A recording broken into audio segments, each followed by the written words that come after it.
We're gonna get started with our next episode, and today I have one of my good friends. A lot of people were being asking for him. It's gonna be a good story, and we're gonna go from here, see how it goes. What's up, bro? ¿Cómo estás? I'm doing good, man. Yourself? Yeah, aquí estamos. Look, finish up setting up everything, getting ready. But I'm glad we made it happen. Yeah, I know. ¿Qué te quisiera? ¿Cómo te ha ido? ¿Qué has hecho? How's life going right now so far? It's going good, man. Just blessed, better than expected, and just the hard work, I feel like it's been just paying off, just it's a blessing, everything, the way everything's going, just never seen myself in this position, pero I'm here and I'm doing real good. Heck yeah, dude. It's been years of the process, but yeah. I see you're doing really great. Beautiful family, everything is finally lining into place. So, that's the big thing, that's happening. Oh, yeah, 100%, man. It's just with my wife, my little girl and stuff like that, my immediate family también, just primos, my brother, sister, everybody, man, just real supportive too, so it's good, man. It's good. Life is good right now. Heck yeah, man. Well, yeah, like I said, a few people are asking for your story, dude. I had like probably 10, 20 people ask me like, oh, you need to do Padilla, you need to do him, you need doctor. What is the name of the Instagram? Felon to doctor. Felon to doctor. There you go. And they were asking, so I was like, you know what? I'm gonna ask them. And then you get back to me. He's like, yeah, we'll give it a try. And then I was like, I don't know if I should give it some time so I could get better, but I feel like we're in a good position now to get it started. And, man, it's always a good time. Yeah, dude. So yeah, we're here to hear your whole story, so I want you to take me all the way back from when you were a teenager, when you were a little kid, we want to know everything about you, man. Okay. Yeah, well, just growing up, I'm right here from Moscow. I've been here all my life. So just growing up, just, how would I say this? Things weren't always good, just always, had just different, people that I looked up to, I would say, I looked up to the wrong people. I would, and I always idolized a certain lifestyle, and that turned into my lifestyle too. And growing up, I was always like a little fighter and stuff too. I like to fight. My older brother would make me fight. Just as a kid, just for fun, for them, for him and his homies and stuff like that. Pero it made me tougher too, at the end of the day. At that moment, I didn't see it, I just didn't want to do it. But with time, I felt like it made me tougher. Okay. But, that was just the life, that was just the life that I grew up with. Y luego, with time, it just kind of kept escalating, right? It just kept escalating, and then got introduced to, the street life, and just got addicted to it. And then what comes with the street life is some people turn to drugs and stuff like that too, and then stuff like roller coasters after that, whatever you were doing just times 10 after you start getting into those things. And I felt like that's what happened. I already liked the streets, I already liked to fight, I already liked that fast life, and then got introduced to drugs, and it just 10x, man, and I just spiraled out of like control for a little while. So you felt the adrenaline kicking in, and you couldn't stop it once you were too far. You're like, instead of controlling it, probably was just more exciting. Just keep going and giving it a try. Next step, getting crazier and crazier, huh? Yeah, that's just what it was, man. Just next thing you know, you start getting arrested. Juvenile hall.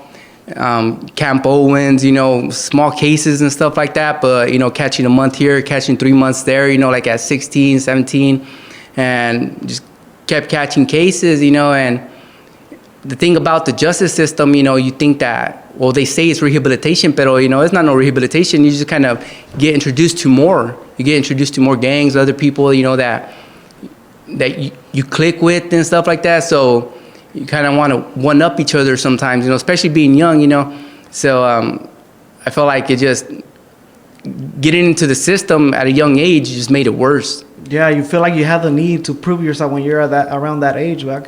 Oh, yeah, especially like just being on Camp Owens and stuff like that. Now you're arrested with other people from, Bakersfield and, like from different cities too, So a lot of the time they're bigger, bigger neighborhoods and stuff like that.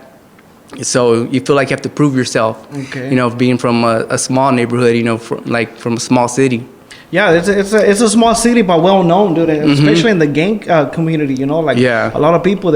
You'll be surprised. You tell them, "Oh, you're from Moscow?" Like, "Oh yeah, I had homies there," or I know people from there, from that gang, or this and that. You know? So, when was the first time you caught a case? How old were you at that time?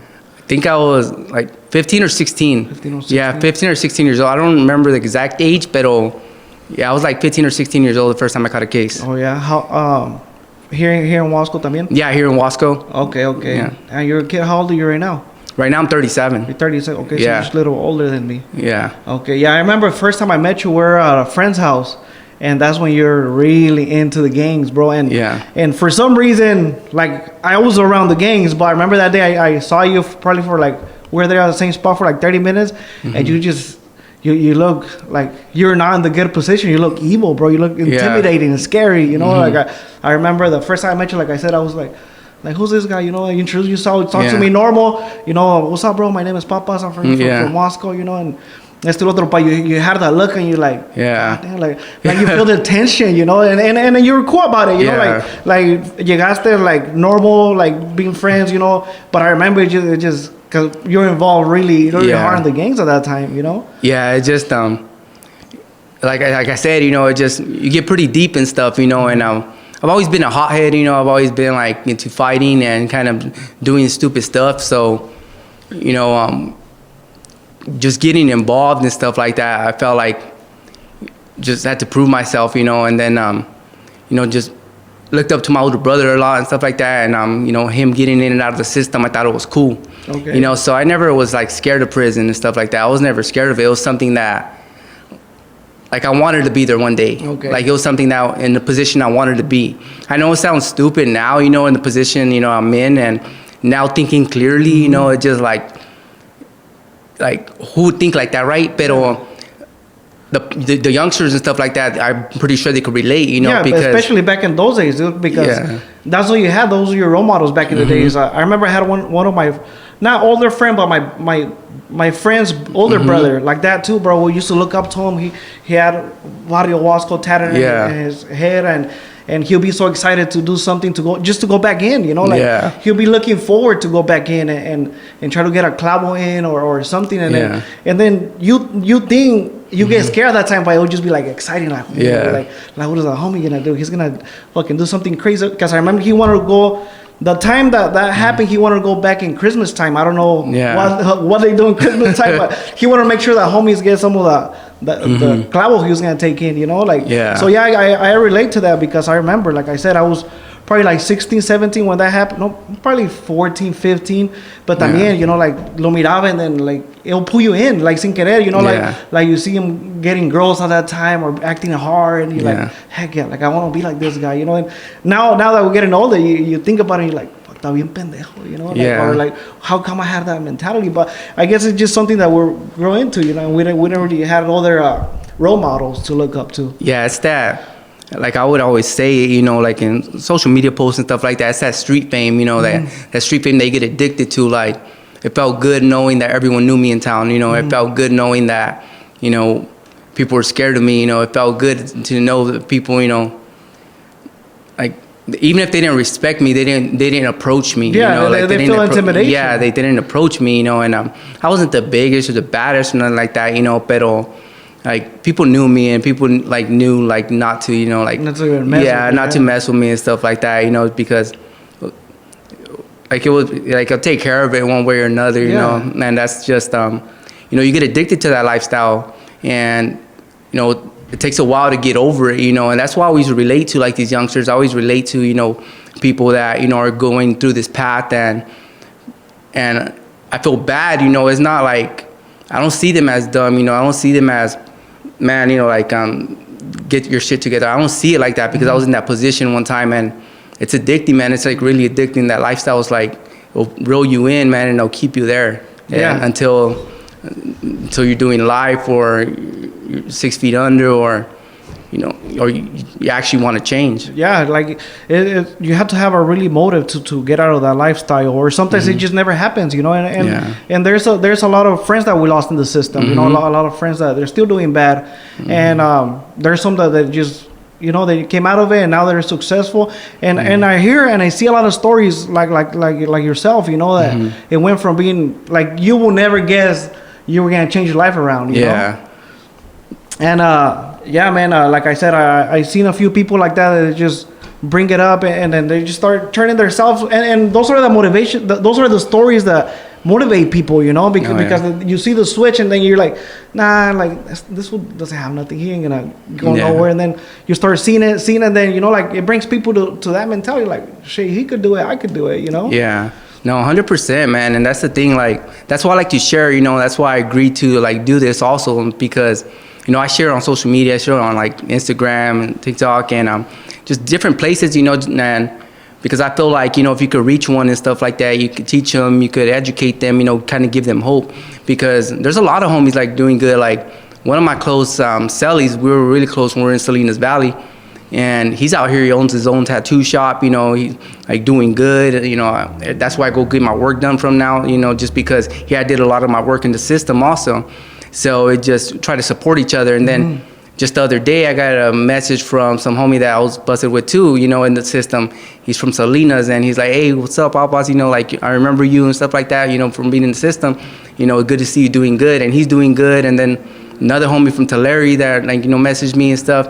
And, you know, that he's happy that I'm doing good now. He just moved to Bakersfield. So, you know, I hear all these stories, you know, and I don't even know they're following me, bro. Like, I don't even know, like you know, they remember me. Yeah, like, so when they tell me who they are, you know, I give them a follow back, and I see that they're doing good now too. So it's like, there is stories, you know, but they're a little bit more low key. Yeah. You know, pero that's why I feel, you know, putting yourself out there, también, like the way I do, you know, sometimes, you know, get some hate over it, you know, like, people just talk shit on social media. That's social media, you know. There's always gonna be those, you know, trolls and stuff like that. But I feel it's good just to share, you know, and then just block out all the noise, man, and just kind of, you know, keep trying to give a positive output, you know, to people.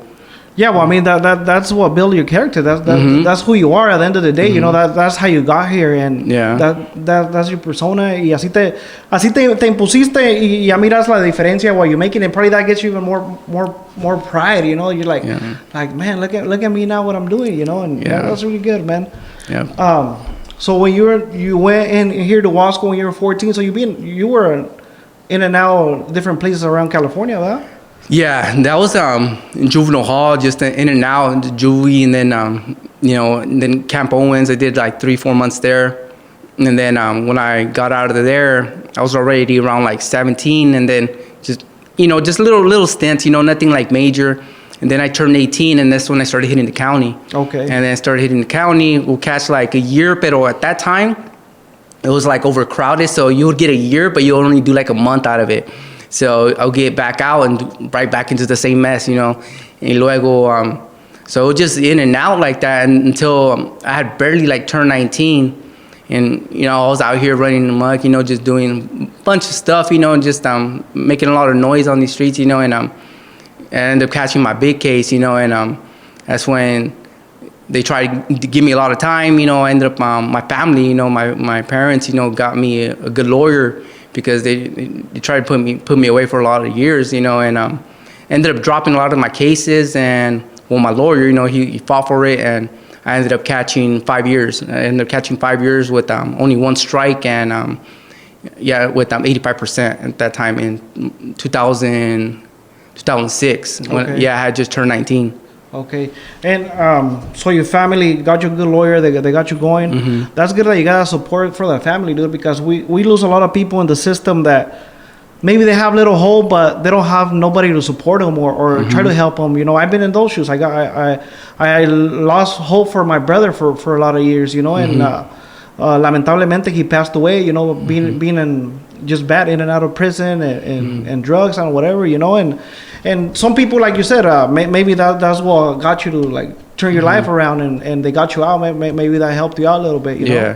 Yeah, it does, you know, but I feel a lot of it's like a mindset too, because like I have homies that have like a good support system, and they're still in and out, you know, and then it's just like that, you know. So sometimes I feel like, you know, I feel like that does have a big part, you know, and that's why I always tell people, you know, support your loved ones that are in the system and stuff like that. But it's all in the mindset too, because I know people that are still in there like messing around, you know, on drugs, and they have like their wife and kids out here, and they have like a good family support system that visits them every weekend, and they're just in there during the week, you know, doing drugs and stuff like that. I had cellies like that, so you know, it's a big mindset game también, because yeah, like my parents did, you know, look out for me, because if not, I could have got a lot more time, and I only ended up getting 5 years. So once they told me 5 years, I signed for it because I knew that was gonna be the best deal I got, you know. Okay. And I knew I did it, so I'm not gonna like try to, you know, fight it. So I'm just like, yeah, I'll sign for it, you know. Because as soon as they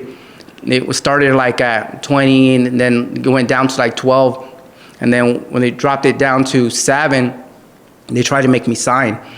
And I told them, if you could get anything below 7, you know, I'll sign today. You know, we won't delay it anymore, because it costs the court money too, you know, and then they want to just have you sign a deal and get out of there as soon as possible.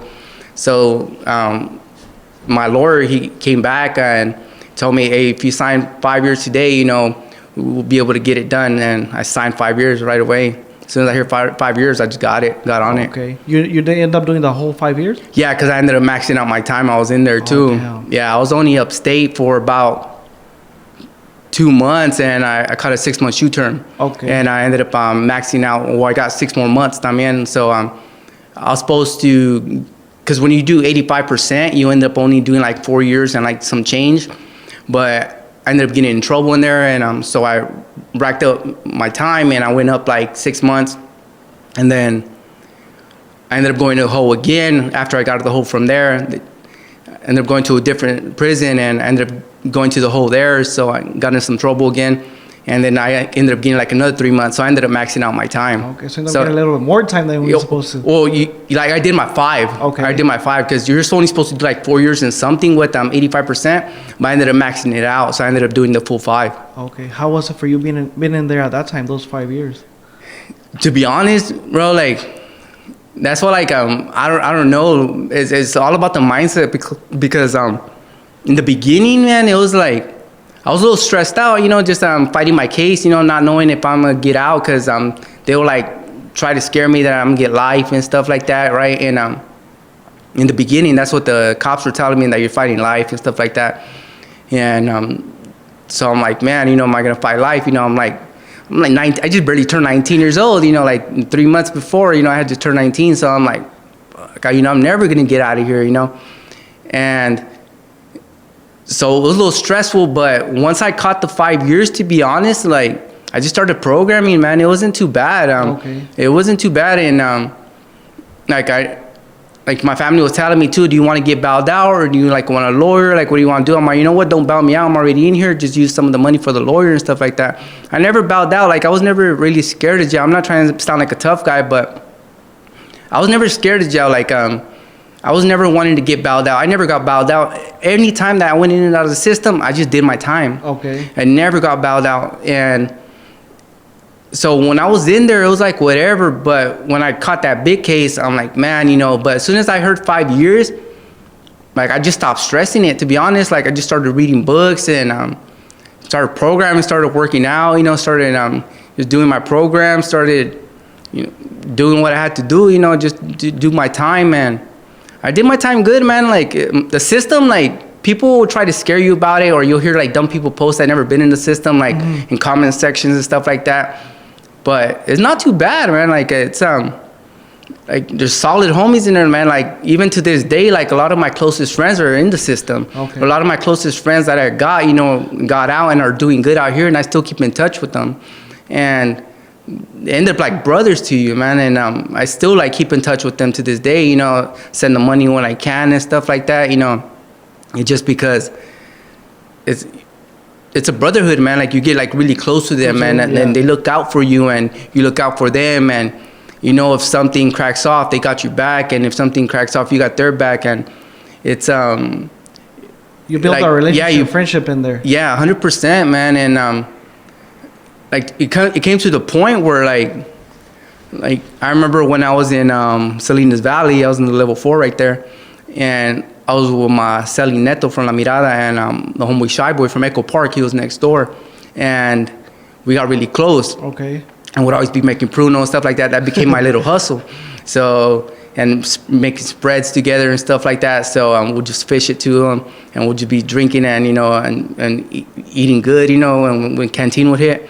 And I remember the homie Shy Boy, because I had we were on lockdown majority of the time on the level 4, so my points went down. It went down from level 4 points to level 3 points, and they told me we're gonna ship you out, and I'm like to a different prison, right? And I'm like, fuck it, it is what it is, let's do it, And the homie Shy Boy, we got pretty close, so he's like, hey, don't go, Papa, catch a ride up, chill for a little bit longer. So you can stay here longer. Yeah, stay here longer, and I'm just like, and I'm young, so I kind of wanted to explore different prisons, not just be stuck in one. But he had got life. Okay. Yeah, he was a lifer, and we're the same age, and it was just it hit hard, I got emotional leaving, man, because we got pretty close, and I knew he was gonna be there forever, and felt bad, just because we're pretty tight, man. Like we're like brothers, man. We got really close, and he was like, "Don't go, fool, don't go. Chill for another year. Chill for another year here." And I'm like, "Nah, bro. I kind of want to explore, I want to see different yards and stuff like that. See how it is." And so you get close to people, man. You get really close to people, and that's the thing. A lot of people don't understand, and a lot of people, have a different mindset, and think that, oh, this guy's been to prison and stuff like that. Not people like you, but the general population and stuff like that. Even in other workplaces, working at the hospital and stuff like that. And there's an inmate there. The way other, professionals see these people and stuff like that. They see them they're here, bro. Okay. And I'm just they don't take them serious. Yeah, they don't take them serious and stuff like that. Them. Yeah, and I'm just I'll go work with them, and then I talk to them cool, and I try to treat them right, and I bring up my past, and I bring them up, and they're like, oh man, and you're doing this now and stuff like that. So it's just because there's a lot of good people in there, man. There's a lot of good people that just did dumb things in a in a moment that kind of messed up their life, because, and you have to think, man, when you're young, when you're in your teenage years, when you're 18, 19 and stuff like that, you're still young. You're not thinking like an adult yet, bro. I don't care what anybody says, that when you're 18, you're an adult. You're not an adult yet, man. You're still doing a bunch of dumb things. You're still thinking like a child. I know people that are 30 years old still thinking like kids and stuff like that, and that's why I say, so I feel like some people deserve second chances, when it's just a crime, committed and stuff like that, because I see instances like him and other instances too. I have stories for days, man, of doing be getting close to super good, solid people in there that have good hearts and stuff like that. But get involved in gangs and you commit a crime for the gang, and then you get life, and your life is done, man. Families lose two families. The life you took and you doing life in prison and stuff. Both families hurt. Yeah, and there's a lot of stories like that where people goes in for a little bit and then end up getting involved in something in there, and then end up doing life. Yeah. And I can imagine how bad that feeling is, man. When you're 18, 17, 18, and you commit a big crime. At that time, probably you just oh, whatever, like it's nothing, and then once you hit 24, 25, 26, 27, that you start realizing it and thinking about it, and man, I just lost my life to this, and then I'm 100% sure people regret it, because it wasn't once they look at their case, man, it wasn't even worth it. What the heck was I thinking, But in the heat of moment, sometimes even now, sometimes you're driving and then you see somebody that cuts you off, you get a little, and then you just need to learn how to control yourself. But I can see the point of people that goes in prison like that, Oh yeah, 100%, man. I remember the homie Menace. We're in D yard right there in reception in Wasco, and I was with my homie Troll from Ventura, and so we start sign language. He's in the other side of the tier, so we're sign languaging, and I start chopping it up with him, introduce myself to him and stuff like that.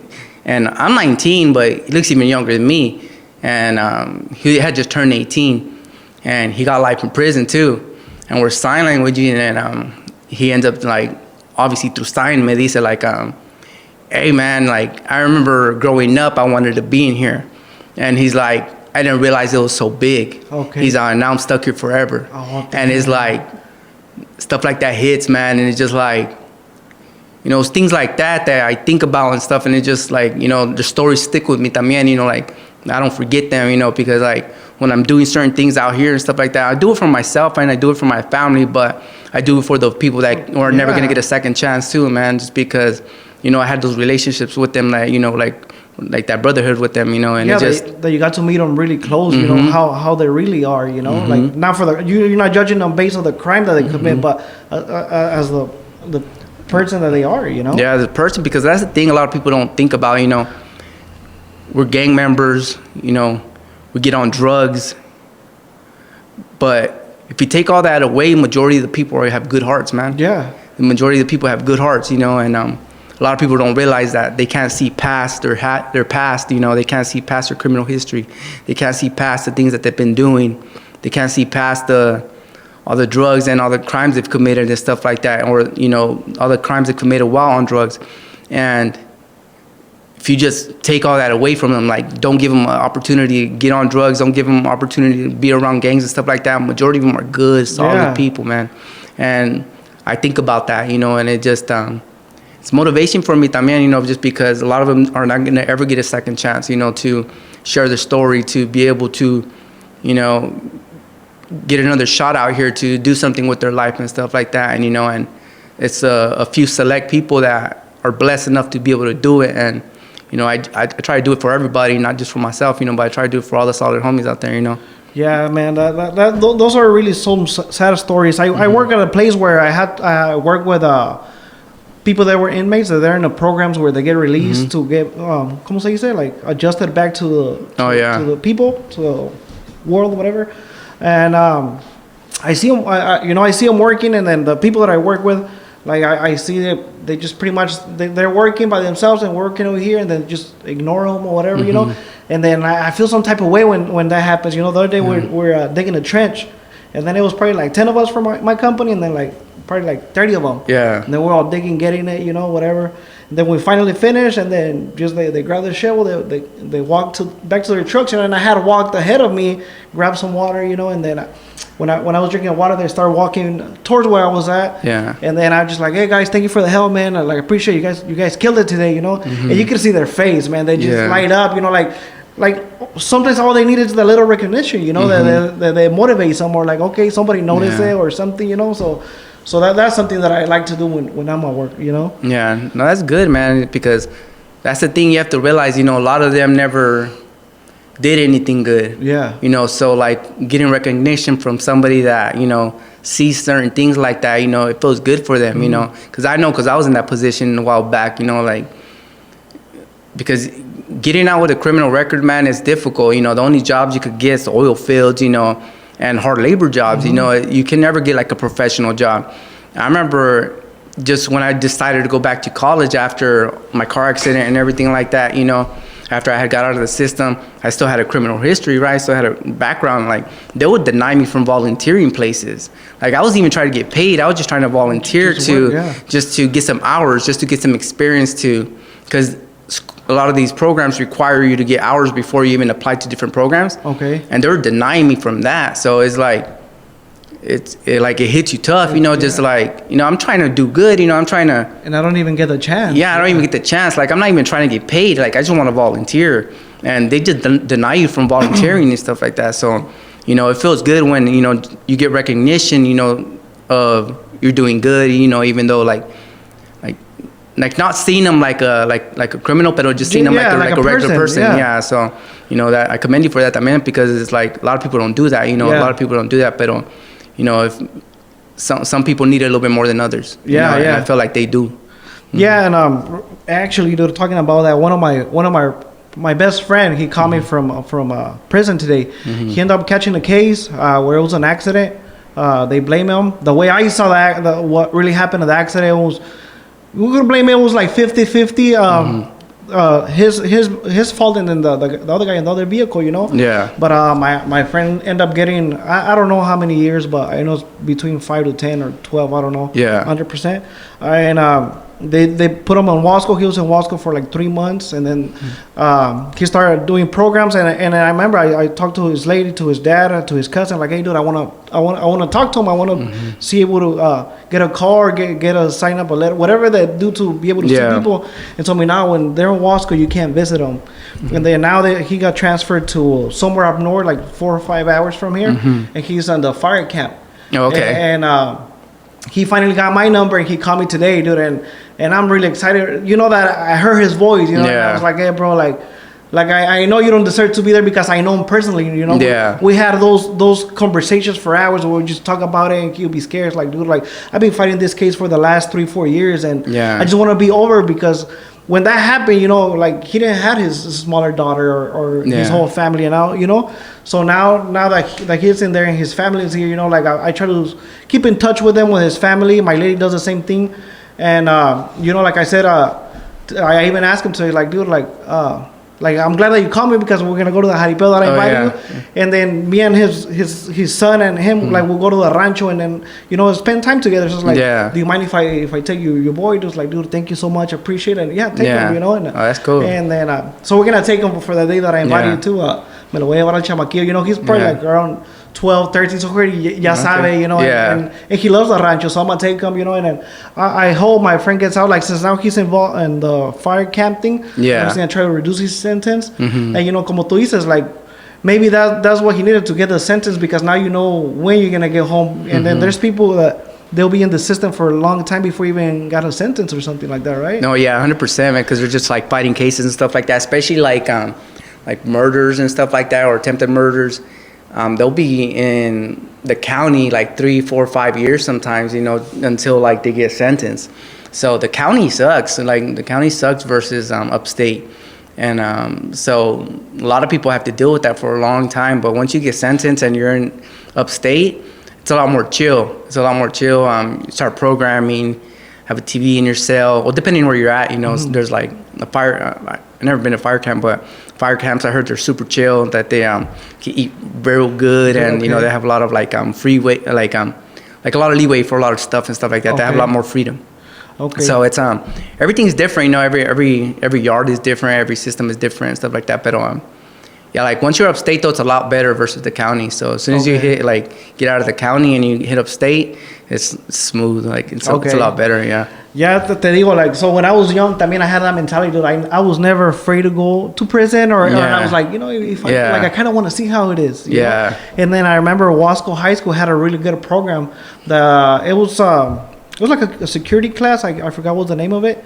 And before you graduate, they spray you with a pepper spray. And then they took us on a tour to Delano prison. I don't know if they still have the program, but I remember that program made me think different too, you know, because they took us in there. I was like probably 17 years old kid, you know, and then I was still thinking I was tough at that time. And then they took us in there, dude, and then as soon as you walk into the yard, like, we're just seeing inmates. They were like just looking through the little gate, like, because they never see people from outside, you know, especially students. There was like probably 5 guys and 5 girls. I remember they were looking at the girls chiflando, like, you know, like they were excited because they never seen them.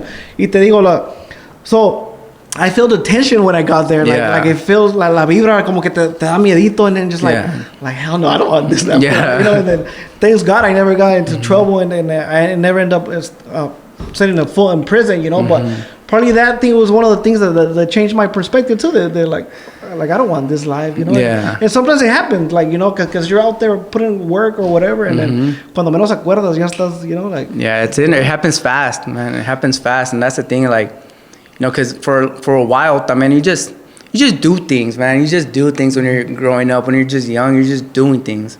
You don't think about the consequences. You're just, you know, like, I might end up in prison. You know, I might end up in jail. You know, pero you don't really care at that moment.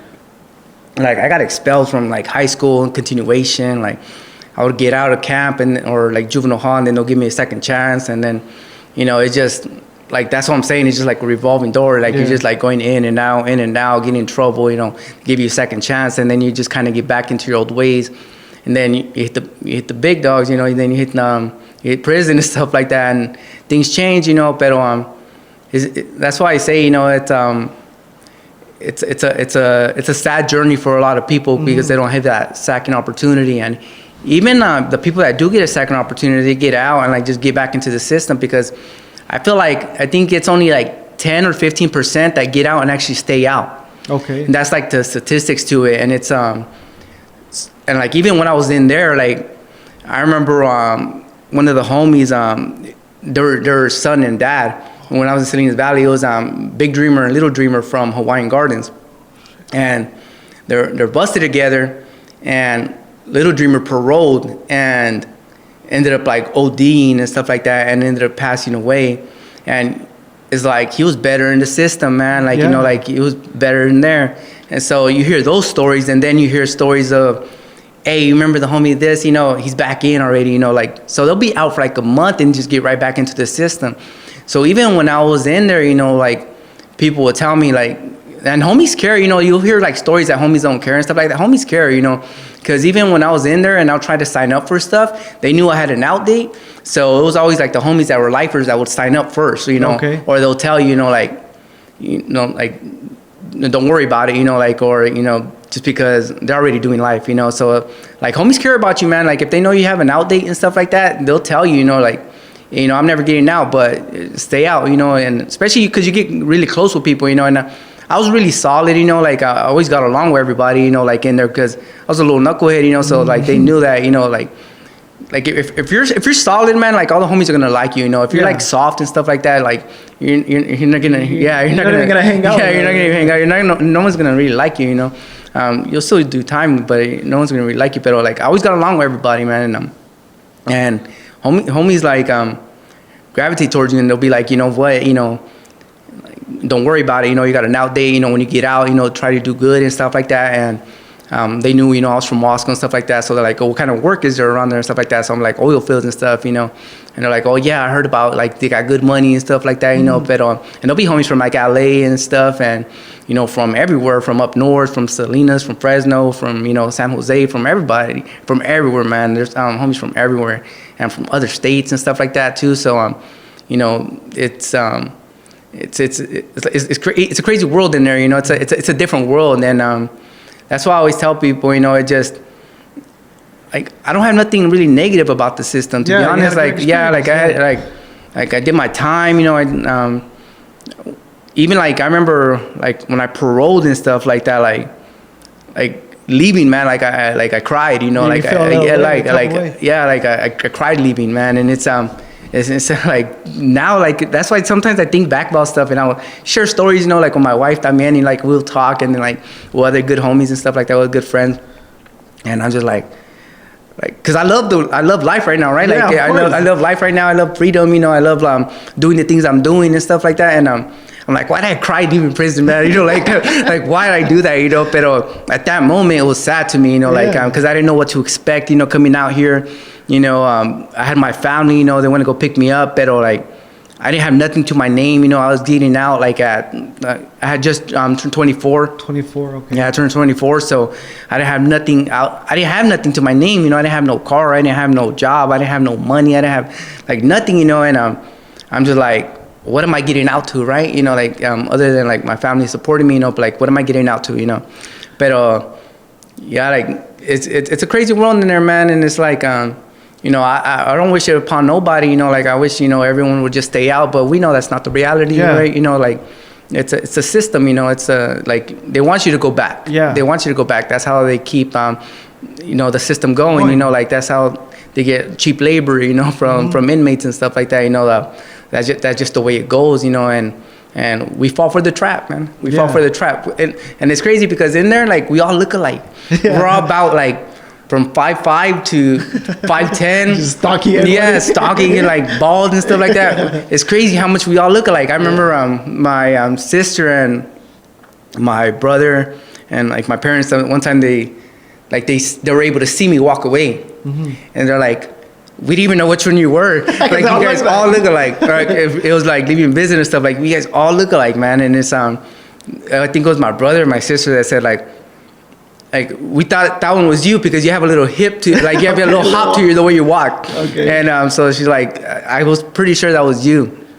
But it's like, it's crazy. We do all like look alike. We have all our similarities. So like, I don't know if it's something in our genes that we just like fall for that trap or what it is, you know. But there's a lot of us in there, man, and we just always keep going back into the system, and you know, that's why now, you know, I'm loving life, you know, doing so good and stuff like that. You know, I try to give back, you know, to the community. I try to give back to the youth. You know, if I could just keep one person out the system, you know, like, because even though like I had like, I'm not gonna say like a great experience in there, but I didn't stress, man. Like I didn't stress. I wasn't crying. I wasn't calling people out here that I need like money. I wasn't calling people out here that freaking I want to get out already. I wasn't like, you know, I wasn't doing nothing like that. Yeah, you know, I just did it. You know, I just got really good at exercise. Got really good at push-ups. Got really good at pull-ups. You know, I just got like super like healthy. You know, that's where I learned fitness, man. Yeah. That's where I learned fitness. That's where I learned like to exercise and just to just buzz down and just you know, break people off and stuff like that, you know, and that's where I learned it, man. It's crazy because sometimes people will be like, when did you start working out? And obviously when I talk to people out here, like I don't tell them, you know, like, I did it in prison, you know, like, oh yeah, I've been working out since my car accident and stuff like that, but yeah, I've been working out since in there, man, and it's different, you know, like in there because you're doing it for a certain reason, you know, just to be ready at all times, you know, but like I would break people off, you know, like I was good at working out, man. Like I would do burpees for days. I remember one time, even at the gym, remember the first time that I saw you? Oh yeah. I was working out, dude, and then you went in, got it out within 30 minutes, doing burpees, this and that. I was like, bro, you don't get tired. Like I just have like 40 minutes, bro. I need to knock it out. And then we just like, when you were done, I told her like, dude, we need to get a workout together. I don't have that motivation. You know? Yeah, I'll just get it. Like I pump it, man. Like I just go nonstop, just boom, boom, boom, and then I just get it like that, man. And it's just been that was just my routine, man. Like even like when I was in there, like we'll be on lockdown all the time, like the yards I was in, you know. So I wake up in the morning, clean the floor, you know, work out, eat some breakfast, then read a little bit, you know, and then lunch came, work out again. I would work out like 2-3 times a day, you know, in there, just like reading, and you know, sometimes we'll watch like a little sports and stuff like that, and but. And like when we're getting yard, like, you know, because we're on lockdown and stuff like that. But yeah, it becomes a routine, man. So it's a crazy life, you know. But it was an experience, you know, that created the person I am today, you know. And you know, like I said, you know, earlier, like I wouldn't wish it upon nobody, you know, like just do good from the get-go, man. You know, just kind of like the people that are messing up a little bit, you know, just kind of hit the brakes on it, man, and try to start making some income, like some real income, you know, like, because I feel like that changes your mindset too. Okay. Yeah, like making some decent money, you know, like not just trying to make $20-$30 here and there, you know, but go get a job, make some decent money, you know, like make solid money with hard labor and stuff like that, you know, because I feel like it makes a man out of people and stuff like that, and I feel like that would keep a lot of people out of the system, you know, if they just did that instead of hitting the streets first, you know. Yeah, dude. I like the way that you describe how was your life, because it means even when you were in trouble, you were still enjoying your life, you know. And I can see you happy all the time, you know. Like, but from what it looks like, you live the process, but you enjoy every part of your life until where it got you now, you know. And like I was saying to Big Joe last podcast, like I like to think that the gangs are dying out now. Yeah. Maybe they're not as hard as it was back in the days. And for me, for being a dad now, like it gets me happy that maybe my kid is not gonna be involved in that anymore, because like you said, we had it everywhere, you know. That's all we knew back in the days, and it looks like it's dying out. Maybe it's different, maybe because I'm not around that world no more. That's why I don't see it, you know. But you know, I'm glad it's changing for the good now, you know. Well, you see it less when you surround yourself around good people, and that's what I think it is. Okay. Because even myself, like perfect example, you know, like me too, you know, like I see it less, you know, like I see. Because I don't surround myself around that lifestyle too much, you know. I'm just like doing good, but like, you know, like I still know people, you know, stuff like that, but like I don't surround myself around too much. So like I know my daughter's not gonna get exposed to it, you know, just because I'm not gonna expose her to it, right? You know, I'm exposing her to good things, you know. Like I see you with your boy in boxing, and I love to see it, man, because I know just doing things like that, you know, like it's gonna keep them, you know, doing good and stuff like that. It builds that discipline from an early age. And like I loved to box when I was growing up. Like I used to love to box, and like that's one thing I wish we had in Wasco growing up, because I remember we used to ditch school and anybody that knows me around my age, man, like we used to ditch and be in my mom's pad because obviously they worked. You know, my mom's gonna see this, she'd be like, "Oh shit," I was like, you know, that's what you guys are doing. No, but everybody knows, man. Like we'll ditch school and everybody will be boxing in my backyard. Okay. We'll be just exchanging gloves, man. And I have like friends and stuff like that I went to high school with. They'll message me randomly too and be like, "Oh yeah, I remember we used to ditch and you know boxing in the backyard and stuff." And like I used to love to box. Like that's the thing I used to love to do, but.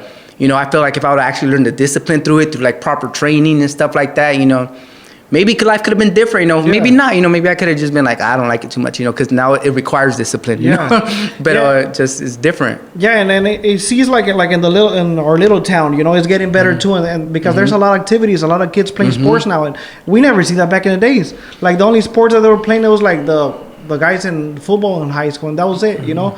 And then they had a program for I think it was the officers from here. They had a boxing program for like 2-3 years, and they took it off. Yeah. And then, you know, a few of my friends were in there, and you know, probably that's what the town needed, you know. And then now I'm glad to see there's most of the kids there in sports now, and then I see the parents involved, and you know, it's evolving to a better future for the town and for us, you know. Oh yeah, 100%, man. And that's what I'm trying to do too. Like that's why we just like opened up a nonprofit. You know, right now we're still in the process. It's called Wall School Strong. Okay. You know, just and with that nonprofit, that's what we're gonna be looking to doing. You know, kind of providing boxing classes and like mentorship programs and stuff like that. Like all paid for. You know, and right now it's just we got everything approved through the IRS right now.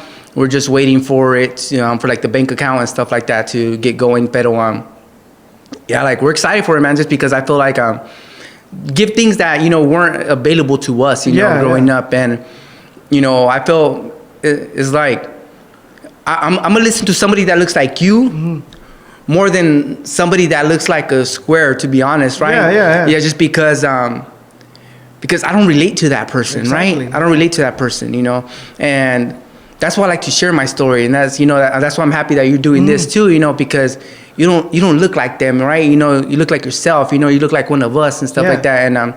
And you show positivity, you know, you show like, you show success, you show family, you show like, you show love, you know, like you show, the things that you're doing too, you know, with your podcast, with your business, you know, with your family and stuff like that, the things that you're doing and stuff like that, it's all in a positive light, you know, and, you know, if someone sees you and stuff like that person looks like me, you know, if he could do it, I could too. I could do it, and they get motivated, of course. Yeah, exactly, and that's why like certain times, like even in my workplace, you know, like I wear a long sleeve, and but that's because I deal with a lot of older people. Okay, yeah. I deal with a lot of older people, like, you know, real old school Hispanics and stuff like that, and I don't want them to see me and like judge me, like oh, cómo me va a tratar este, you know, cómo me va a ayudar, sí, qué me va a enseñar, you know, o se mira como un cholo, cosas así, you know, like that's the thing, like that's why I, you know, dress a proper way, you know, when I'm here at my workplace. But, you know, like I would want it to get to a point, like if I was treating just like the juveniles and stuff like that, or minors and stuff like, or just like even the younger, like 20-year-olds, you know, 21-year-olds and stuff like that, I would dress the way I dress normally, you know, because this is me, you know, like I love to wear my Chucks, you know, I love to wear, you know, just regular jeans and stuff like that, you know. I just dress a certain way here in my workplace because I don't want people to judge me and not feel comfortable, like if they're not going to get proper treatment.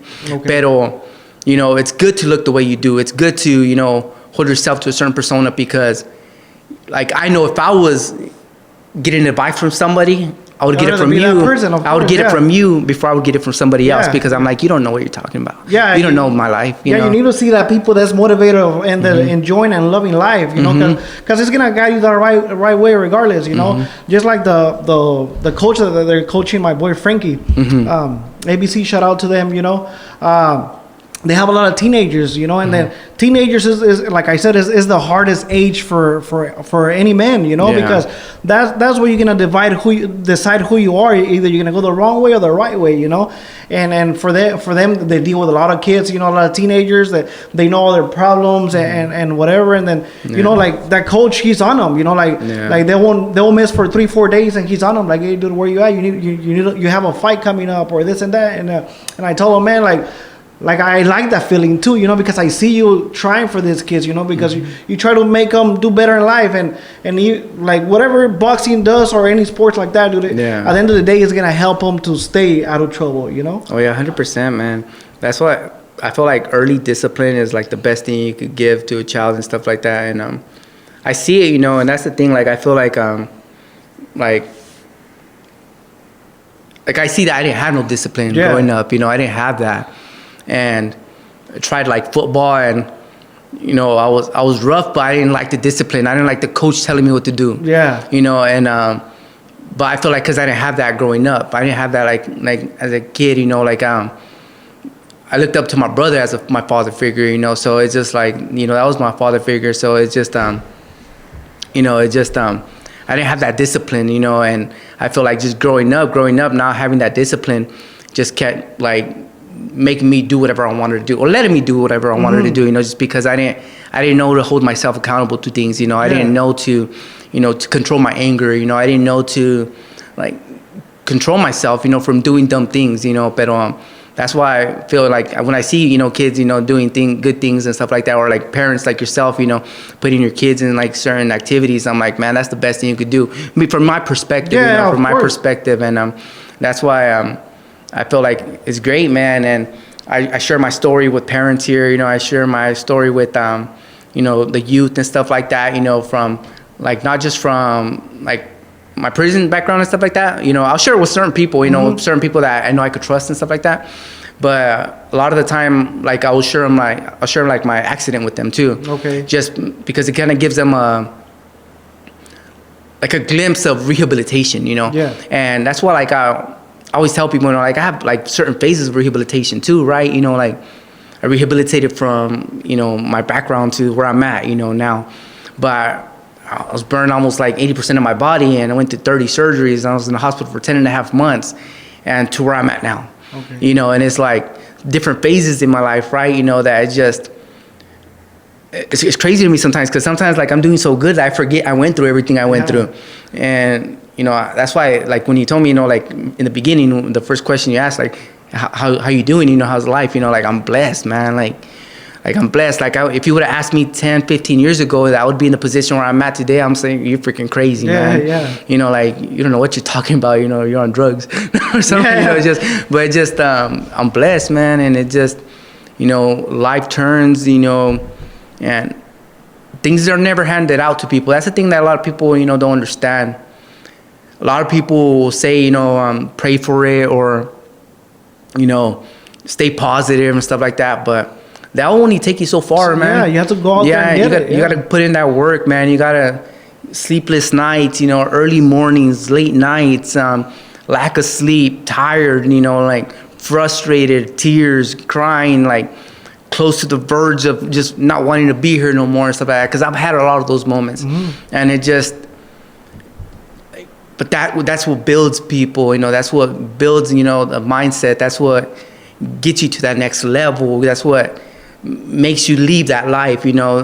That's what makes you, you know, forget that I was like, that I went through so much surgeries, that I went through such a bad accident, that, you know, that I live my life with like almost like no pain now, you know. And it just because I didn't quit, man, and not just I didn't quit, like I didn't give up, and I just like kept going for it, you know. And it's just that's what I just try to help as much people out as I possibly can, man, because you don't know who's listening, you know. You don't know who's listening, you don't know who you're reaching to. And like even when you make your posts and stuff like that, I listen, you know, and I'm like, oh yeah, he's doing good, man, you know, like, oh, he's gonna interview this person now and stuff like that. And it just, it's good. It's all in positive light, you know. It's all in positive light, you know. And like when you interview Manny and stuff like that, you know, like I've been knowing Manny, and I actually see him like partying and stuff like that too, and stuff like that, and seeing him do good now, you know. I think I messaged him a while ago, you know, and I'm like, man, it's good that, you know, you get your shit together, you know, and you're like doing good now and stuff like that, because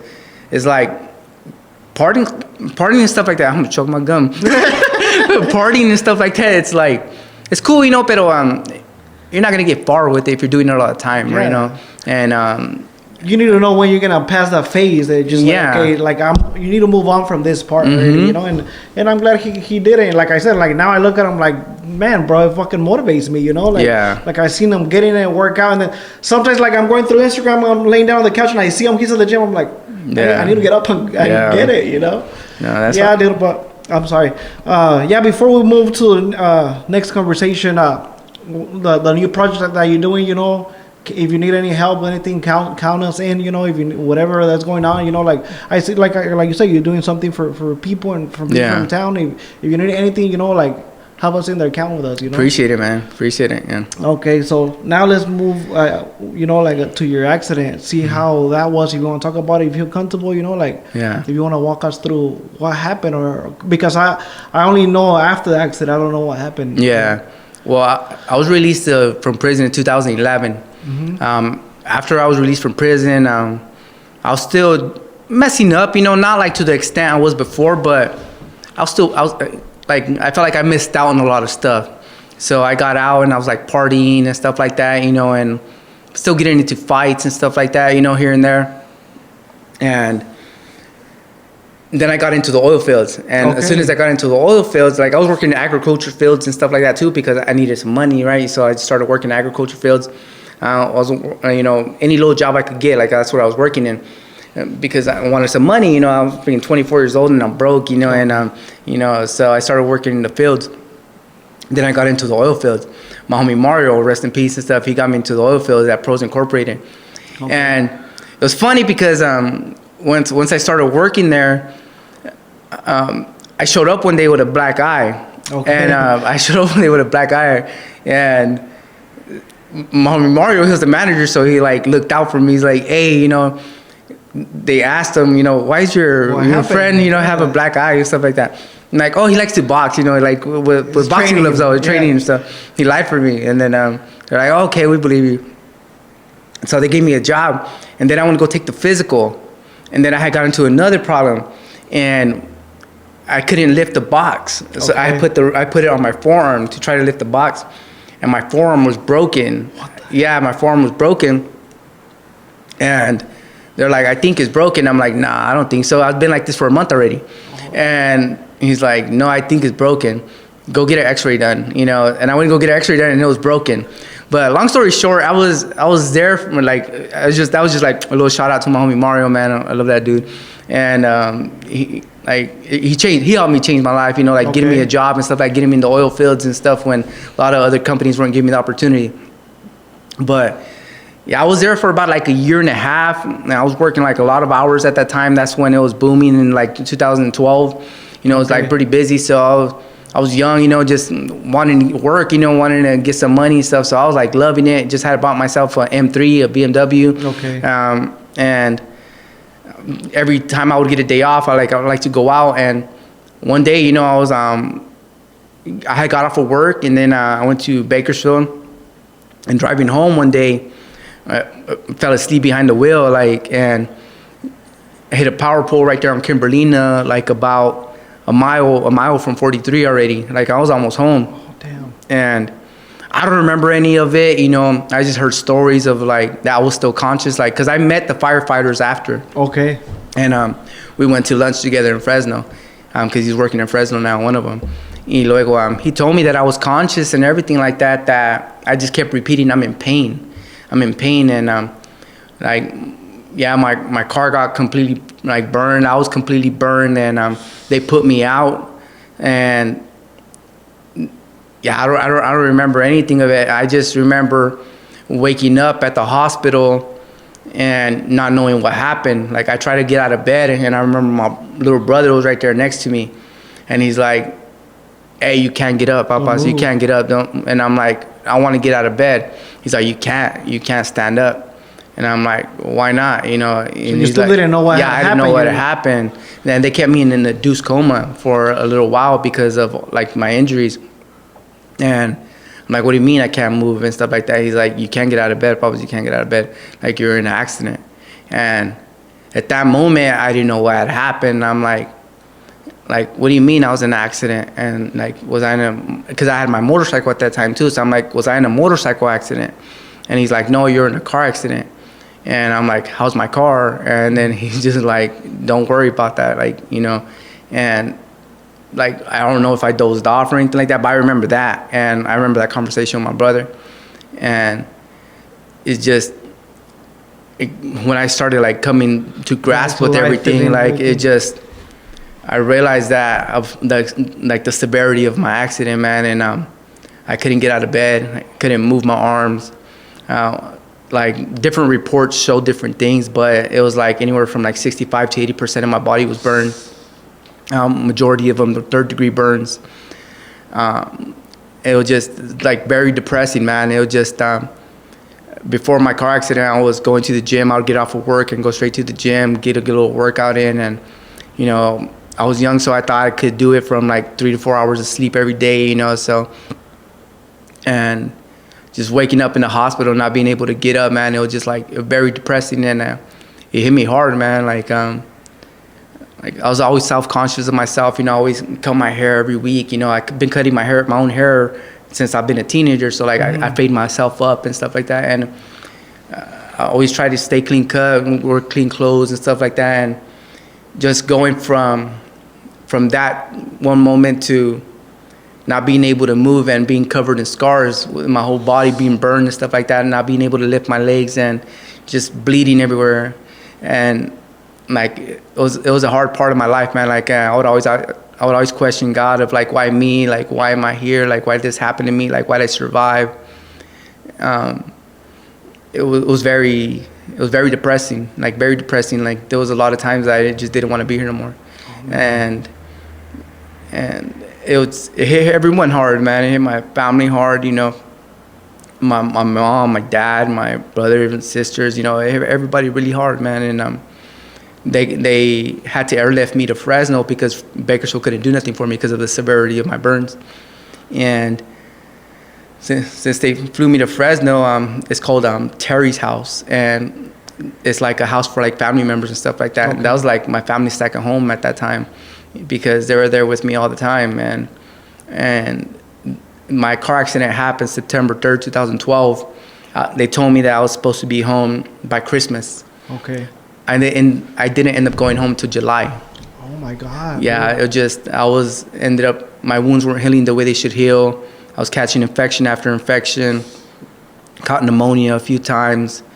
I was just, things weren't healing, like things weren't going as expected. I ended up getting 30 surgeries total, lots of digits to my hand, and like just scars all over my body and stuff, and colostomy bag. I had a colostomy bag just because my back was burned so bad too that they couldn't just be getting me out of bed and stuff like that. It would be unsanitary because of how burned I was. So I had a colostomy bag for 2 years. I had a trach for the whole time I was there at the hospital.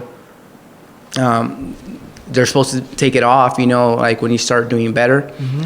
But they would always put like a red cap on it, and it would pop off. Like I couldn't breathe with it. So I ended up having the trach the whole time that I was there.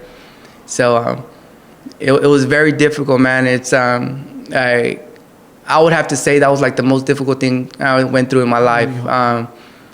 I wouldn't wish burns on nobody, man. Like, and it just I went through so much surgeries, and even my mom would ask me like, wow, why are you nervous? So why you have anxiety? You've been through so much surgeries already. Like, it doesn't get easier. It doesn't get easier. Like, you get anxiety with every surgery, going into every surgery, because you know you're gonna just wake up and be in so much pain. Like you're already anticipating it. You're already expecting it. Like, they're gonna put you to sleep, and you're gonna wake up, and you're just gonna be in severe pain. And so you already knew what to expect. You already knew it. So you would just get anxiety coming up into it, and it was like difficult. Like and not being able to walk on my own, not being able to stand on my own. I got depressed a lot, man, and to the point where sometimes I didn't even want to try no more. I'm like, you know what? Forget this. Leave me here. Forget physical therapy. I'm not gonna stand up when they want me to stand up. I'm not gonna, because they would have to carry me, both of them. It was Robert and Ace. They were my physical therapists at that moment, and one of them would have to be on each side to carry me because I couldn't stand up on my own. And like they would say, "Oh, Francisco, we're gonna come get you up." They'll get me up every day. And I'm like, no, like I'm just tired of it, because I was just being so much pain that like I'm like, no, I'm not gonna get up. I'm just tired of it, you know, like I'm not gonna get up. And my brother, like he showed me like more like that tough love, you know, like I love my little brother, you know, and it just he was there for me like through that time, and I feel like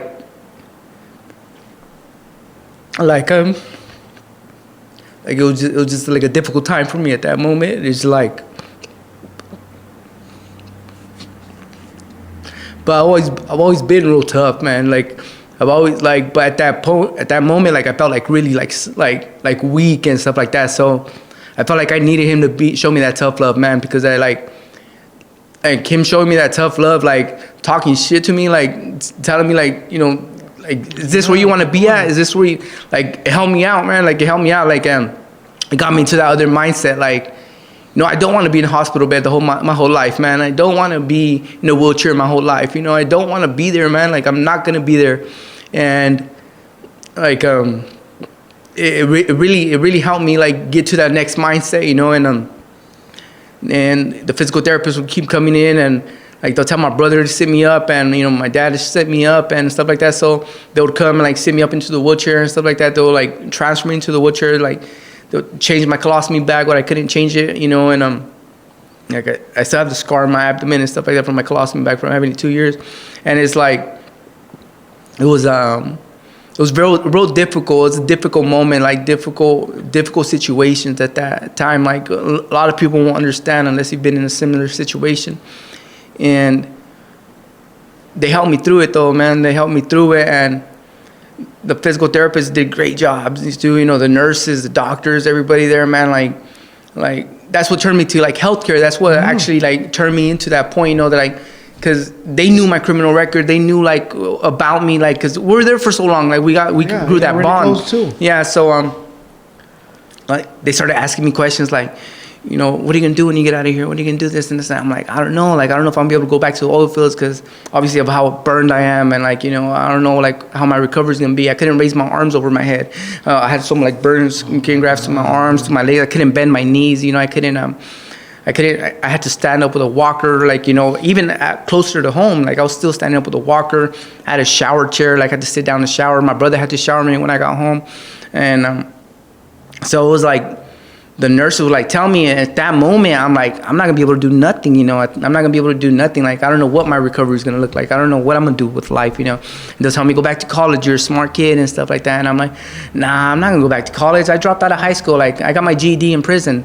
Like I got my GED in prison. Like I don't have no education. I'm not gonna be able to go to college and stuff like that. Like, nah, you know, I would just kind of like shine them off, and they'll be like, no, you know, you need to get out of Wasco and you need to, you know, do good for yourself and, you know, get an education. Try to do something with your life, you know. And I started believing it. You know, they told me so much. You know, I started believing it, but. You know, I thank them a lot, man. I thank Dr. Dominic, you know, my nurse Shayna, you know, like we still talk, you know, to this day, like we still keep in touch and stuff. And, you know, it was a difficult time in our life, man. Like my mom was like always stressed out and stuff like that. My mom like almost lost her job and stuff just because she was always there, you know, she was always there, you know, and you know, my dad, you know, had to be working and stuff like that. So, you know, my mom would be there majority of the time, and my brother would work too. So, like, they had like different schedules. Like, he worked the weekends, so during the weekdays, like, he would try to go over there and stuff like that. So,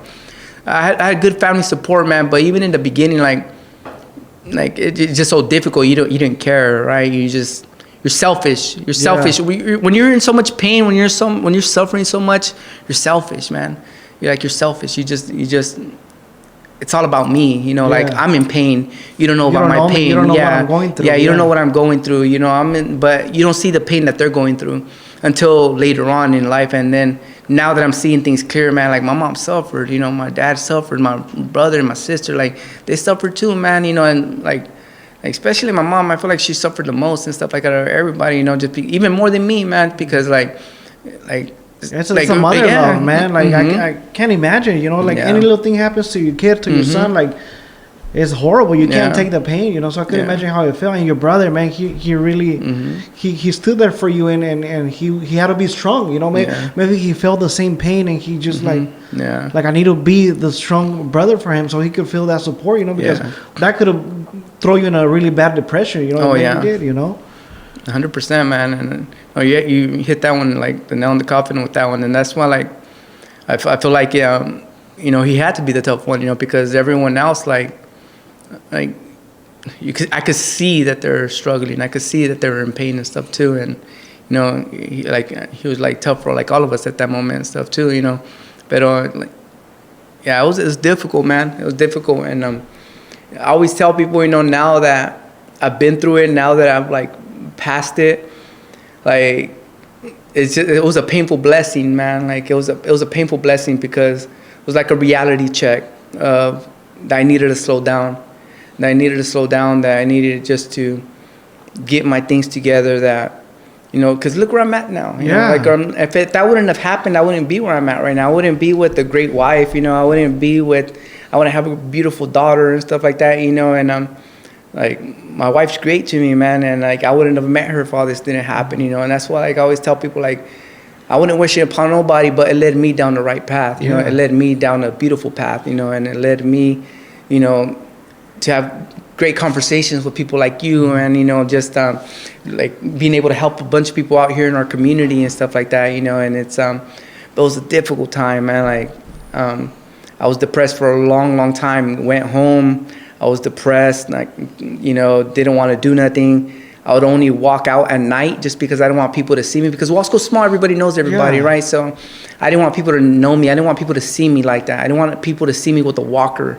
You know, I was 25, 26 years old. I didn't want people to see me walking with a walker, you know, like when people knew the way I was before, and now I'm walking with a walker, and me daba vergüenza, and no salía, you know, I would just come out at night because of that, you know, just because I was so embarrassed. I was so embarrassed of what happened to me. I was so embarrassed of the way I looked. I was so embarrassed of all my scars. I was so embarrassed of, like, me bleeding while I walked and stuff like that. I was embarrassed of me having a colostomy bag and, you know, not being able to control my, like you just go. I'll just be right here coming to conversate with you, and it'll just come out, you know, like so I would have to watch when I eat, when I go out certain places and stuff like that, like just make sure that that didn't happen and stuff. So I was embarrassed, man. I was real depressed, and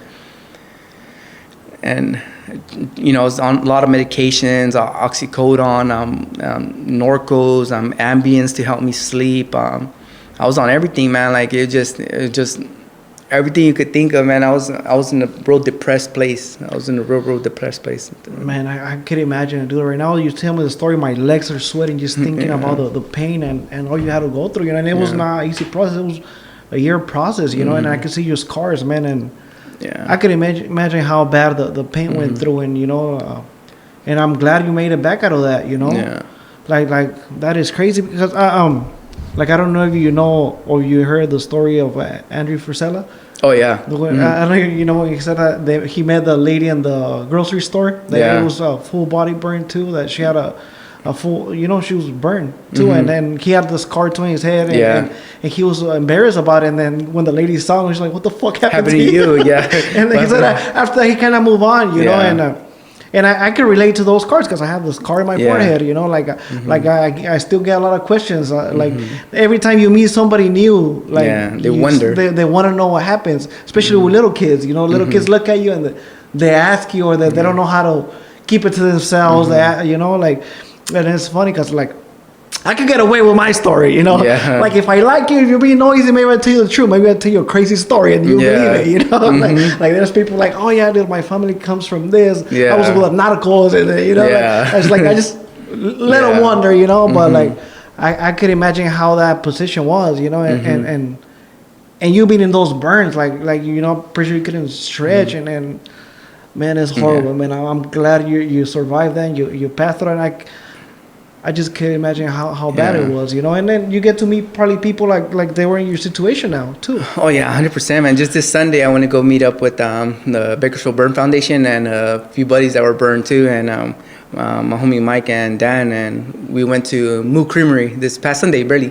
And luego we went to lunch together and got some drinks, and just catch up with them, man. You know, just because you know, it's good to just communicate with other people that, you know, been through similar situations, through like, you know, the burn, work like the burn community, you know. And it's there's a Bakersfield, not a Bakersfield, it's called Phoenix Road Burn Society. It's a conference that happens every year, and I went through it a few times, and we meet like other burn survivors and stuff like that also. And there's a lot of local ones and stuff like that that don't even know about the community. But I try to reach out to them and share my story, and you know, let them know what resources are out there. I was treating one here, you know, at the clinic, you know, for free, because we didn't take his insurance. We're not in contract with him. So I'm like, come through, man, I'll help you for free. Okay. And he was coming from Bakersfield. I was helping him out. And it just like, it's because they relate, you know, too, like they've been burned and stuff like that. And they see stories that, people like myself that have triumphed through it, that have gotten a lot better. And, we have came out, it's a saying that they say, it's like you rose from the ashes. Yeah. You rose from the ashes because it's like the phoenix, like the phoenix, like the bird, they rise from the ashes. And it's true, man. Like, when you go through burns and stuff like that, you really do. Like, you see life different, and you're depressed for a long time, pero, with time, life gets better. Life gets better as long as you keep going at it. Yeah, man, I'm glad you share your story with us, man. You're really good at talking. Have you ever thought about doing conferences, or have you ever done them, or no? I've talked to the news when we were living in Fresno, and just like small events and stuff. Like when I graduated Bakersfield College, I spoke with one of it's called the EOPS program. Communicating and stuff like that. Pero I've just been so busy. I've been so busy with the business and things I'm going. And I've tried to prioritize family too. So like, I get home and, just try to spend time with my daughter and my wife. And because I work so much, and I'm trying to do so much things with the business too. I'm trying to grow it. We're looking to maybe open up another one in Bakersfield soon. And, so we've just been so blessed that, I'm just trying to do a bunch of things at once that, I kind of want to get out there soon, just maybe, in the near future, if, and God, everything in God's hands, whenever,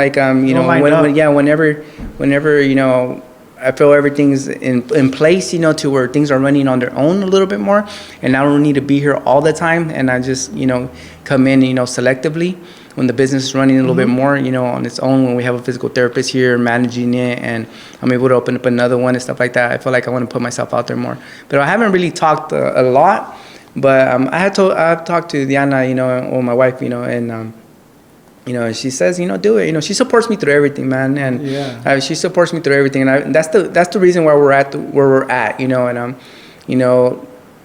because if without her support, without her doing great with our daughter, without her, taking care of everything at home and stuff like that, it gives me the ability to grind hard and stuff like that.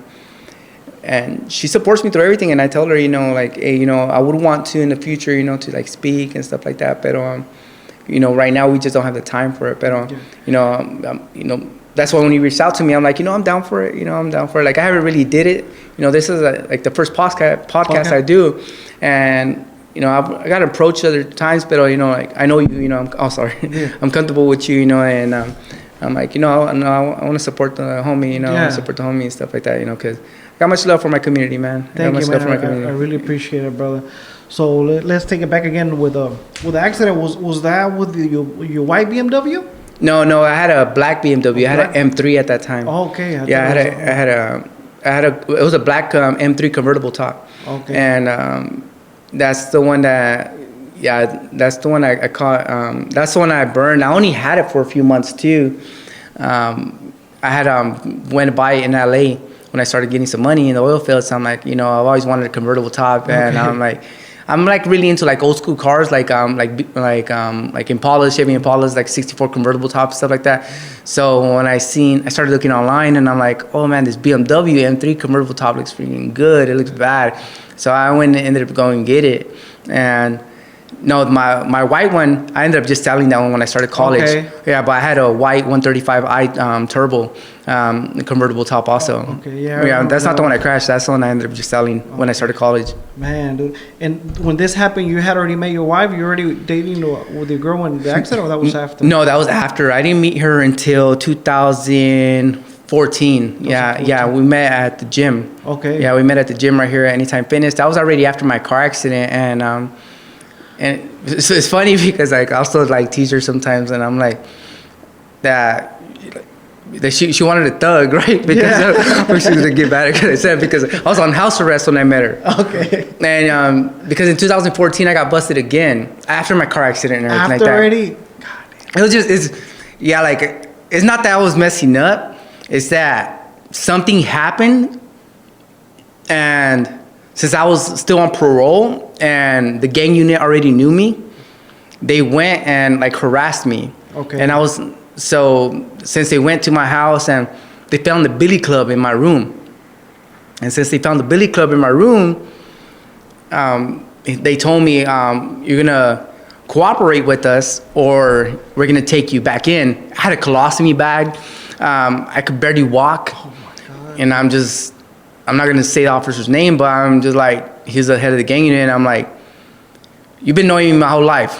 What makes you think I cooperate with you now? And then, like, come on, like you're wasting your damn time, you know. Yeah. And then he's like, well, look at you, he literally like put me out like that, like look at you, like you just got out of a car accident, you just got out of the hospital, you know, you barely like move, basically, you have a colostomy bag and stuff like that, you know. Like, why not? Yeah, and I'm like, you're freaking crazy, man. You know what? Just don't waste my time no more. Take me in if you're gonna take me in. And they took me in, and they took me in. They took me into the county, and they tried to give me another 4 years for a billy club because of my record. So they tried to give me 4 years. My public defender told me, because while I was in there, and my mom también told me, because I had some money at that time now, because I was already out of the oil fields and stuff. So she's like, you want me to use your money to bail you out? I'm like, nah, I should be out of here within like a week or two, you know. As soon as they, you know, read me my case and stuff like that, I'll probably get like a year or something like that, and I'll just sign for it and just get out. And my public defender told me 4 years with another strike with 85% for a damn billy club just because of my record. Damn, that's and he said, that's the best deal you're going to get. Sign for it today. And I was in there around 2 weeks at that time already. So I'm like, you know what? I got on the phone and I told him, just bail me out this time. You know, that was the only time I ever bowed out. Okay. I bowed out and got me a lawyer. Ended up only getting a year, but I only ended up doing like a month because I already had like 2 weeks sent like in, like I forgot what it's called, but like time accounted, como like, you know, that you already have some time in there. So I only get in a year, and then they released me on house arrest. So when they released me on house arrest, that's why I got back to here. Yeah, I started talking to Diana, and I had an ankle monitor. We started talking. That guy. Yeah, and we started talking, and I had an ankle monitor, and so she like we'll start going out on dates, like, and I'll tell her I have a curfew though, so we would go out to the movies like at 1 in the tarde because I have to be home by 5. So she's a soldier, man. Like, yeah, but I met her after my car accident. I met her after prison. I met her after everything, and we started talking in 2014, and yeah, we had early dates, you know, because I couldn't be out past 5. She was like crazy guy, but don't make sure you bring her home before you pearl. Yeah, so like so she was you know, we would go on early dates, go on early movie dates, go on early dinners and stuff like that, just because I had to be home by 5, and I ended up, you know. We ended up getting together in like December. Yeah, so everything was after. Everything was after. Mm-hmm. Oh man, dude, that's you. I for some reason I thought you were with her before the accident. No. But that's nice, man. She's a ride or die. You know, I believe from what I see. You know, like I think that she's what made you change to who you are. You know, because I can see you guys are como uña y mugre, really tight. You know, really good couple. You know, and I'm sure she made you a lot of the changes in your life, you know? Oh, yeah, 100%, man. Like, well, because that's the thing, like, even after I got out of the hospital, it took me a while to rehabilitate, right? To be able to walk again, to be able to do everything I was doing again. Like, I couldn't just get up and walk and go get a job and do all these things. So I wanted to get money, you know, because I was broke, you know, so I ended up getting my Class A license. I got my crane operating cert, you know. Okay, you did all that. Yeah, I did all that, and, you know, I drove long haul for a little bit, and then I was operating a crane for a water pump company, Carter Pump, for a little bit, and that's when we were just, like, talking. I'm like, you know what, I don't want to do this, and then my skin is, like, real sensitive to heat because of all the burns, so, like, I couldn't be sitting down for that long, and like the fire retardant clothes were just like really bad on, like, it would just create more heat. Yeah, it's super sensitive for me. So at that moment, she was thinking about going to college, and I'm like, I wouldn't want her to go to college, so we decided to go to college together. Okay. And in 2015, in August, that's when we started Bakersfield College together, and we went just full time. Yeah, no, nonstop. We went to college nonstop, no summers off, no breaks, full time. Just knocked it out fast, you know, like any classes that we could have took, like those moments that I was like taking 21 units at a time. People that go to school full time, I think it's like 12 to 14 units. I was taking like 21 units at a time just because I didn't start college until I was 28 or like 27, 28. So I'm like, I want to get done as fast as possible, you know. So, when we started school, like both of us just dedicated ourselves 100%. That's how she got her master's in education. You know, I got my doctorate in physical therapy, and we finished at the same time just because los dos le echamos ganas, you know, nonstop. And that's why I tell her too, you know, because sometimes she's like, she feels bad just because, you know, she's not like working full time, or just because she's like at home, or, you know, our daughter, and she's not really like really contributing. I'm like, man, you're contributing the most, you know. Yeah, you're the one making it happen. Yeah, you're the one that's making it happen. You know, I wouldn't be able to do this, you know, if you weren't doing that, you know. And that's the thing, you know. And we got through school together, you know. Like, man, there was a lot of depression during school too, man. Like, I'm not the smartest person, you know. I'm really not. People that think that I am is like, they didn't see me struggle. They didn't see how much I studied. I will talk to buddies that were in the program with me, and they will be studying like 3-4 hours a day. I was studying like 16, like anywhere from like 12 to 16 hours a day, and they were still getting better grades than me. And it just because I just tried to le eche ganas, and that's what I always tell people, you know, you could do anything you want, but you have to dedicate yourself 100% to it. You have to just go MIA from everybody. Like, from that time I was in college, I didn't hang out with nobody. Like, I came to family dinners, family birthdays and stuff like that, but other than that, like partying or hanging out or just going to the carne asadas or doing stuff like that, I eliminated all that. Like, I wasn't nowhere to be found for like a good 7-8 years. Yeah. You know, just because that's what it took. But because of that, got us in the position a lot faster that we're in now. Yeah, and people need to keep that commitment, you know, when you start something like that. Like, because, como yo digo ahorita, like, it doesn't matter the age you have, you could always make a change in your life. You know? Like, you could get to places that maybe, you know, you wanted to be there, and then once you get there, you're like, maybe this is not what I want. Yeah. You know, you can still make a change, you know, and this is the stories that we want to know, you know, because sometimes we don't have that, and then you're like, you're not motivated or whatever. Yeah. But I mean, if you made it happen, that you feel like, you know, maybe I wasn't even meant to be in college, and look what I done, you know. So everything is possible, you know. You just have to grind and don't give up, and hasta que te dobla la cabeza, you know, like, because I've been there studying for stuff where ya sientes la cabeza, and you're like, no, I need to get this done, you know. But that's nice, man. That's a really successful and amazing story, you know. And then the both of you guys made it happen, and you guys were being there to support each other, you know. You guys now have a beautiful family, beautiful daughter, you know. Yeah, you know, that's like, you know, it really takes it takes a lot, man. Yeah, really big commitment. That's what, like, when I see people, and I'm like, man, you have everything at your disposal. Yeah, you could do anything you want in life. Anything, man. I believe anybody could do anything in life because of where I'm at today. Like, I'm a living testimony of what is possible, you know.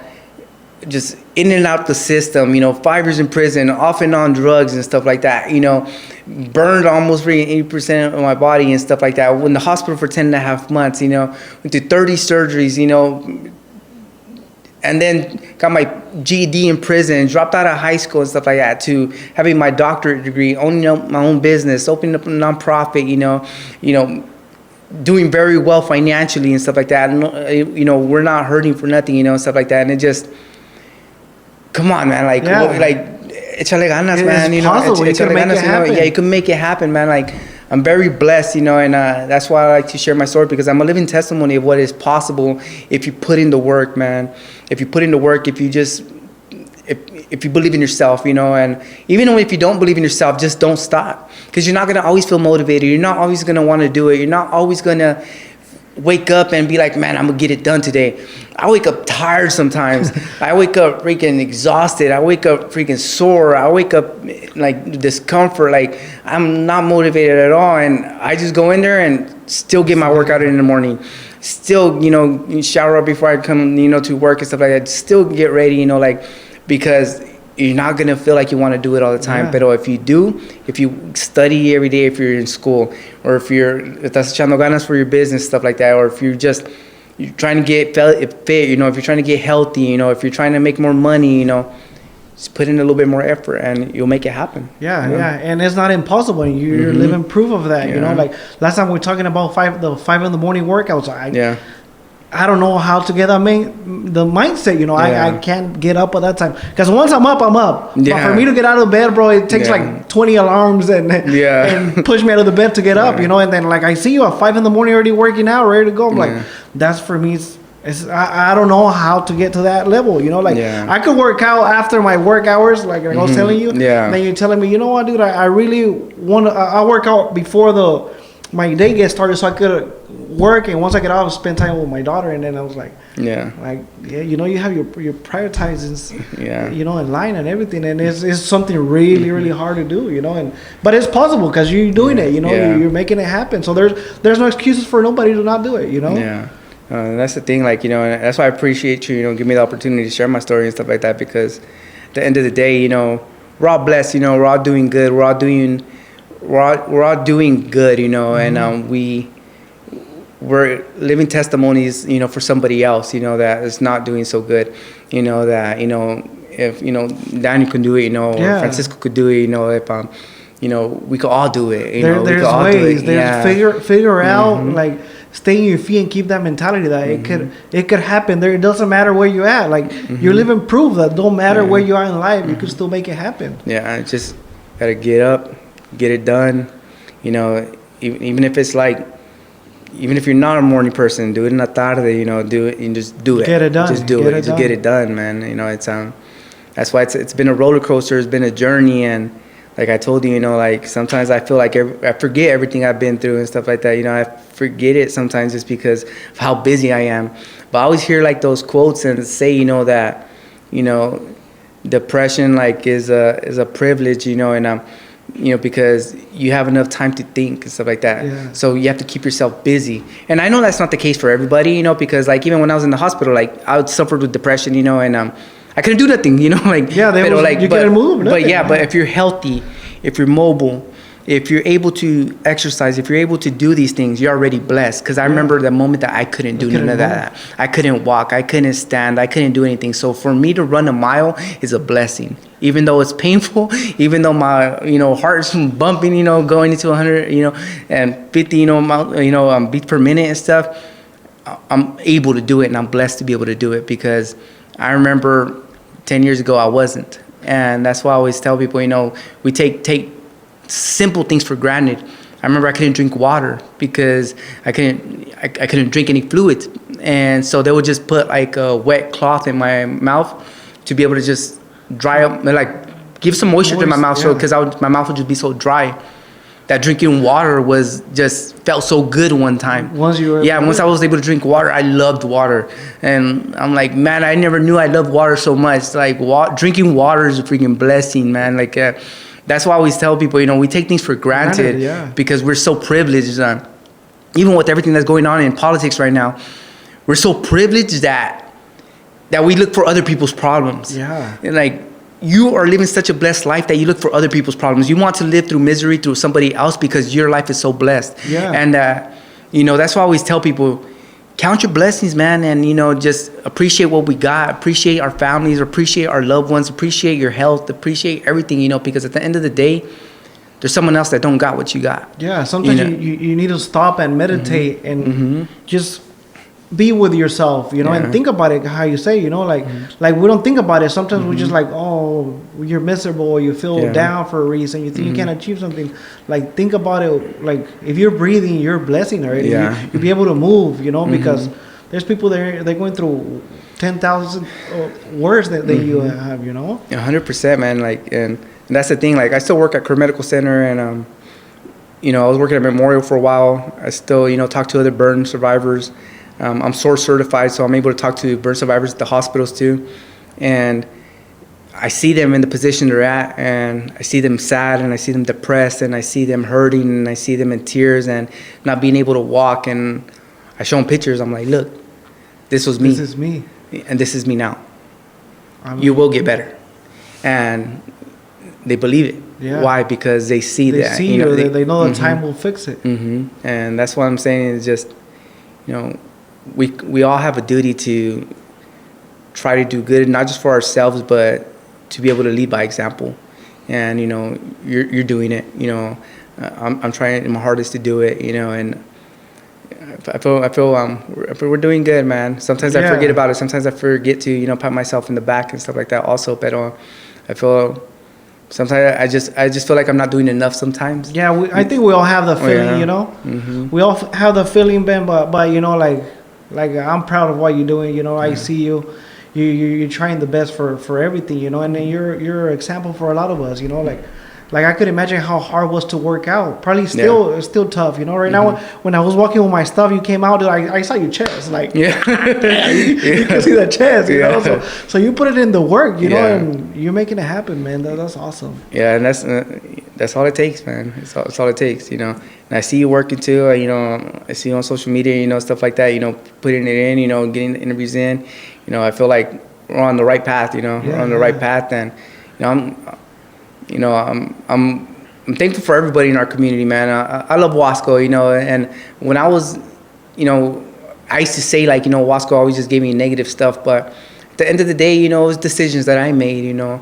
It was decisions that I had, you know. My mindset wasn't strong enough to do better, and, you know, I stopped blaming others for the things I used to do.